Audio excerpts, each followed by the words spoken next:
Here's a tale where our hapless author is thrown into a tiger hunt gone hilariously wrong, complete with an opium-dazed tiger, a rogue elephant, and two very close encounters with death.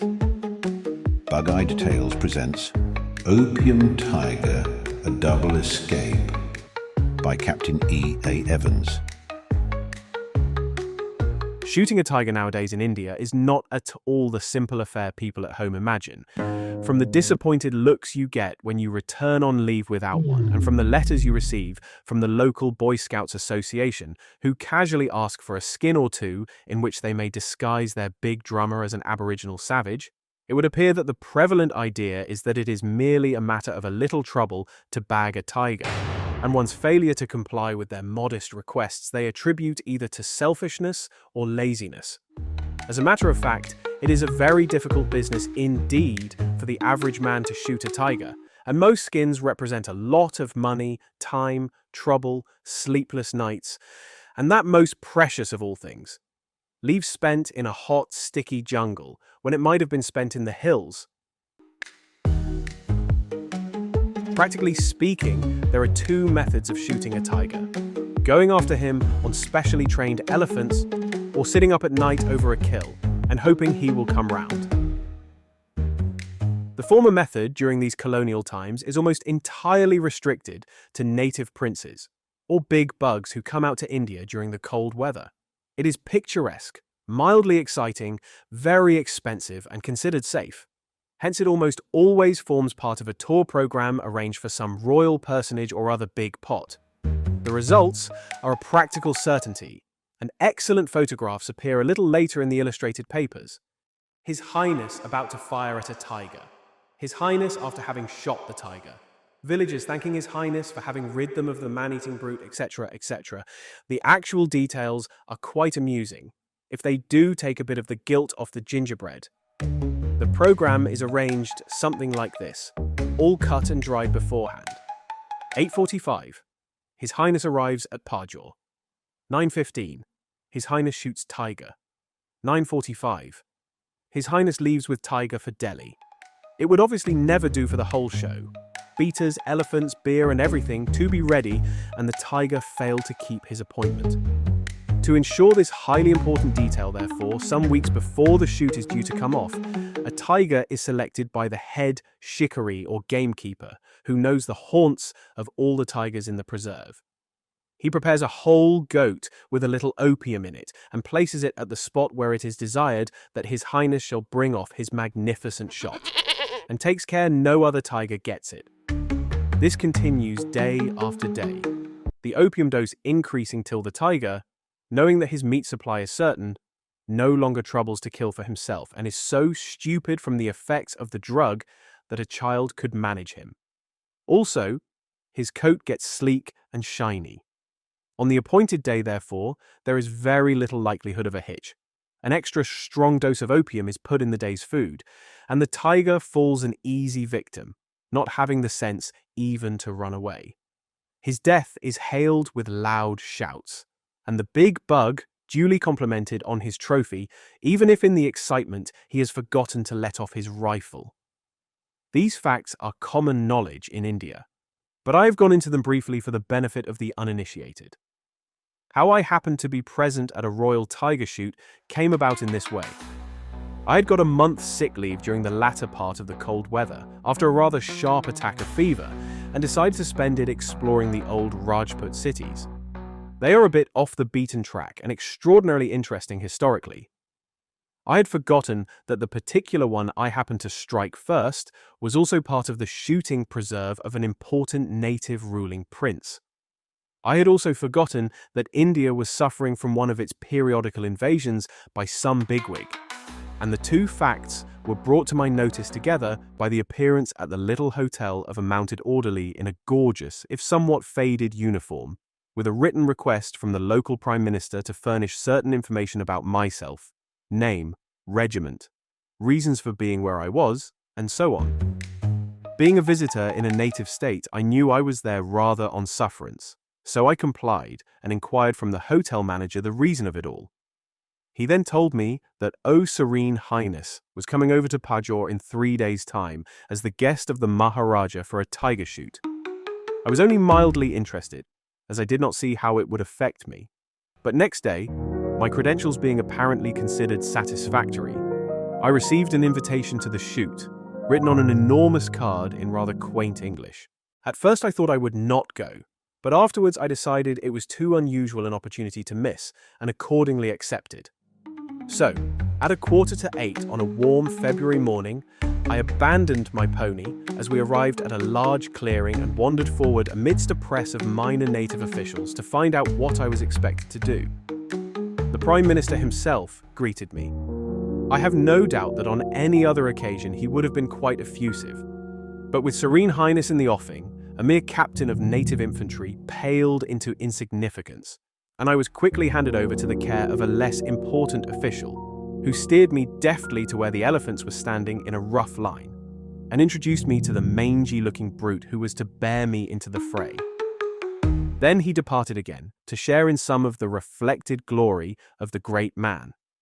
The great man himself arrived at a canter a few minutes later, his escort pulling up their ponies with very unnecessary violence.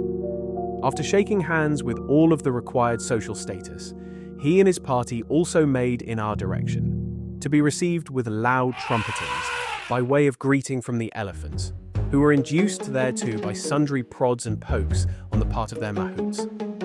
Time pressing, they soon got mounted and away, the guest of the day and the native prince on a superb animal with an enormous covered howdah, with drinks and fans inside. A howdah is a seat or platform, often ornate, that is placed on the back of an elephant. His Highness's staff and the minor officials were in less gorgeous ones, and so on down to myself. I had a very old cane howdah with no cover or seat. It seemed very insecure.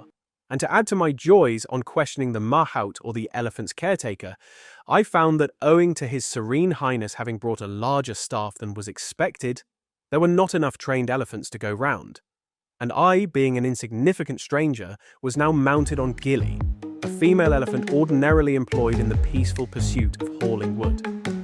Gilly had never seen a tiger, and I sincerely hoped that until I was safely back in the hotel, she never would. Still, knowing how things were done, I had little fear, really. The Royal Elephant line was headed directly for the spot where the kill ought to come off. The rest of us were more or less in line, with intervals between. To me was assigned the doubtful honor of bringing up the extreme left wing. I guessed, therefore, that my part of the day's show would consist in cheering when it was all over. I contented myself with trying to get snaps from my perilous perch in the high waving grass. In the distance could be heard the beating of gongs and the cries of the slowly advancing line of beaters. Suddenly, and much sooner than I expected, there was the report of a rifle, a faint shriek, and a few more reports in quick succession, with loud and frightened trumpetings from several elephants. The latter I only heard vaguely, for my own brute had started to bolt at the first shot, and we were now careering madly through the jungle, the mahout's endearing remarks entirely failing to allay Gilly's fears.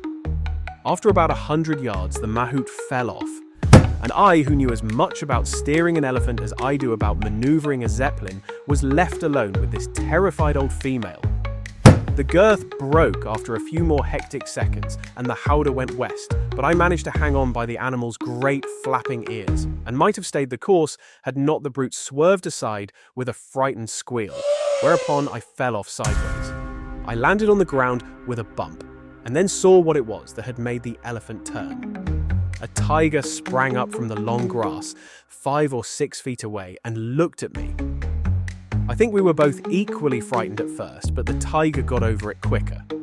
He eyed me suspiciously for a bit, then started stalking me slowly and quietly, after the manner of a cat with a mouse. I began to back away, for I had lost my rifle and was quite unarmed. The movement apparently infuriated the brute. It leapt the remaining distance and bore me to the ground. Then it stood over me, snarling, lashing its tail and breathing its foul breath into my face. It did not attempt to maul me, I do not suppose for a moment it was a man-eater for one thing, and it really did not seem to know quite what to do with me. After some time, it cannot have been long, though it seemed an eternity to me, the brute caught hold of my left shoulder and, with its mouth full of coat and shirt, began to drag me along the way we had come, where the bent grass was already beginning to straighten again. It was not particularly painful, this passage, though terrifying enough, but I think I was partly stunned by my fall. The tiger hauled me along till we reached the place where the howdah had fallen, and there he stopped, chiefly from curiosity. All this time I could hear cries and trumpeting and shots all round, but felt too stunned to call out. The tiger now abandoned me and went off to investigate the remains of the howdah. This seemed to annoy him somehow, for he started to pull it to pieces. During this respite, I looked round as best I could for some means of escape and was just about to make a dash for a small tree when a sound from behind caused me to look round. To my unutterable horror, another and much bigger tiger appeared. I gazed at him in panic, but it soon appeared to me that there was something extraordinary about this latest visitor. Half stunned as I was, and in a terrible situation, it still seemed to me that he resembled nothing so much as a man suffering from slight inebriation. He was very unsteady on his feet and staggered from side to side. Finally he came up quite near me, lay down with a great grunt of satisfaction, and regarded me with what seemed for a tiger quite a benevolent gaze. Suddenly it flashed on me that this was the drugged animal who should have fallen victim to the royal rifle, but must somehow or other have evaded the noble sportsman. I was wondering how I could put this to my advantage, when my first acquaintance, having given the inoffensive howdah what for, returned to his prey. The second tiger, though he did not seem to have any immediate use for me himself, had no intention, on the other hand, of abandoning me to the other, and gave a warning snarl. The first tiger, surprised and very angry, stood there for a full minute undecided, lashing his tail, snarling, and curiously enough, turning his head away every now and again as if thinking of something entirely different. Then he took a pace forward. Immediately the second tiger sprang up with a coughing roar. The effects of the opium appeared to be wearing off. Then I noticed that he had been hit in the flank. The two beasts were now almost nose to nose over my body, both snarling and obviously spoiling for fight. I had no particular desire to have this battle take place on top of me, so I took advantage of their preoccupation to drag myself away. I crawled, apparently unnoticed, to where the howdah had been, and there, to my immense joy, found my rifle in the grass, loaded and undamaged. Just as I had seized it, the tigers started to fight, whirling round each other and getting in great blows with their powerful paws. When they missed, their jaws snapped with a noise like two flat pieces of wood banged together. I do not know how long the fight might have lasted.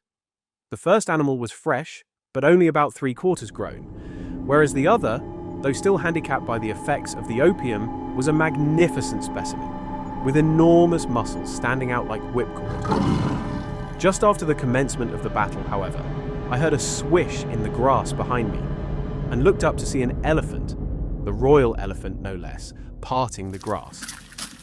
His Serene Highness, highly excited, fired into the whirling mass in front of him, followed quickly by the native prince. One or other of the shots told, and the younger tiger dropped dead. The other, not realizing that his adversary was no more, continued a fierce contest with the body. I heard the royal party reloading, but decided that this was where I came in, and accordingly fired, bringing down my intoxicated friend with a shot through the shoulder. I doubt if the prince was overpleased, but the great man, who had not seen me till then, was delighted at the dramatic conclusion to the day's sport, and himself assisted me into the howdah, where, as the beaters and shikaris who had rushed up were starting in to skin the tigers, I had to relate my experiences. There had been some doubt as to whether I should be officially credited with either tiger, but after His Serene Highness's marks of approval, it was eventually decided that I had slain the smaller one. Remembering enough of my Old Testament to recollect that particularly sage remark about not putting your trust in princes, I waited and saw my tiger skinned, and went off with it myself. Later, I rode back with the Prime Minister, who was too busy trying to figure out his own profits on the day's work for much conversation. There was, however, no marked deference in his manner when he did address me. I had been smiled on by a great man. When I returned to the hotel, I found breakfast just ready. I had been absent 1 hour and 25 minutes exactly, and I had had 2 mighty narrow escapes from death. What a morning.